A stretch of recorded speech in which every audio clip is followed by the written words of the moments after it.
Samantala, nasa higit 300 milyon na halaga ng smuggled na asukal nasabat sa Bulacan. Brigada Justin Ocson, ibrigada mo. Brigada Live Report.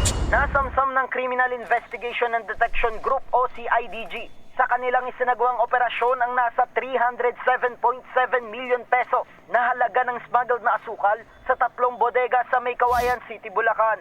Base sa investigasyon, nasa higit 75,000 sako ng asukal na nakumpiska ang walang kaukulang dokumento at hindi rehistrado sa Sugar Regulatory Administration o SRA. Ayon sa PNP-CIDG, ang ganitong uri ng pag-iimbak ng mga agricultural products ay tinuturing na economic sabotage at labag sa Anti-Agricultural Smuggling Act of 2016. Agad namang ipinasara ang mga bodega. Nasa kustodiya na ng mga otoridad ang mga nasamsam na asukal para sa kaukulang dokumentasyon at disposisyon. In the heart of changing lives, ako si Brigada Justin Ocson ng 105.1 Brigada News FM Manila, The Music and News Authority. Ang bahaging ito ay hatid sa atin ng Maxan Mangosteen Santone Coffee. Max Healthy, Max Sarap.